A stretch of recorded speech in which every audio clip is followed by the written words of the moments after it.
Çin kendi halkına karşı otoriteyi sağlamak ve kontrol etmek amacıyla polislerin kullanacağı yeni silahlar geliştirmeye devam ediyor.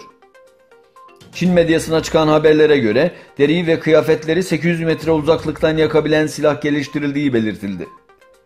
Geliştirilen silahın 3 kilogram ağırlığında olduğu ve saniyede 500 mermi atabildiği de gelen bilgiler arasında. Dünya Uygur Kurultayı Genel Başkanı Dolkun İsa Etik Genel Merkezi'ni ziyaret etti.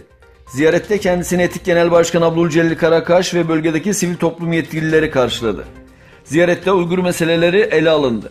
Etik Genel Başkanı Abdülcelil Karakaş, DUK Genel Başkanı Dolkun İsa'nın ziyaretinden memnuniyet duyduğunu, Doğu Türkistan'da ve Avrupa Komisyonu'ndaki son gelişmeler hakkında kendisiyle istişare ettiğini, bundan sonra da bu ziyaret ve istişarelerin devam edeceğini ifade etti.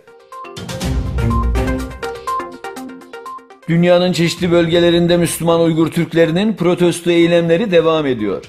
Belçika'dan yola çıkıp Çin'in yaptığı baskı politikalarını dünyaya anlatmak ve Çin'i protesto etmek amacıyla Fransa'ya giden Uygur kadınlar günlerdir protesto eylemi gerçekleştiriyor.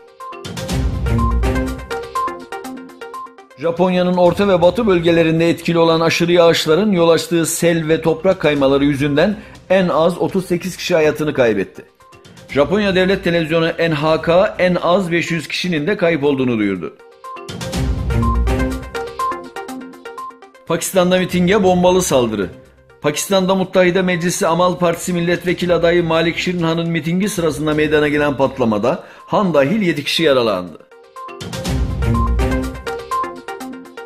Gelecek hafta Belçika'nın Brüksel şehrinde düzenlenecek NATO zirvesi öncesi binlerce kişi Amerika Birleşik Devletleri Başkanı Trump'ı protesto etti.